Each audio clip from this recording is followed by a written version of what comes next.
প্রথমেই গ্যাসের চুলার উপর দিয়ে দিলাম কিছুদিন আগে শাশুড়ির কাছ থেকে লুটপাট করে নিয়ে আসা ফ্রাই প্যান, দেন ধুয়ে রাখা মূলা বেগুন অ্যান্ড পেঁয়াজ তো দেওয়া লাগবেই, যেহেতু মূলা বেগুনেরই আজকে চচ্চড়ি হবে।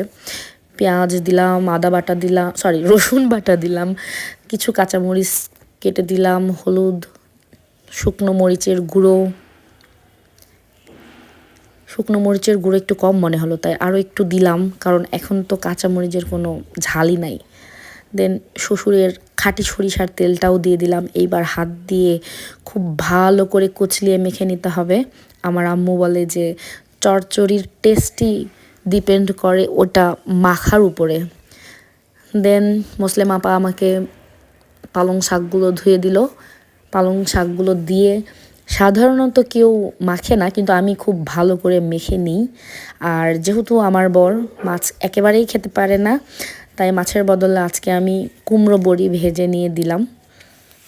আর শাকের তরকারি, তাও আবার বেগুনও আছে, এজন্য খুবই কম পরিমাণে পানি লাগে এই তরকারিতে, কারণ শাক থেকে বেগুন থেকে প্রচুর পরিমাণে পানি বের হয়ে আসে। এই তো সব মেখে দিয়ে ঢেকে দিলাম।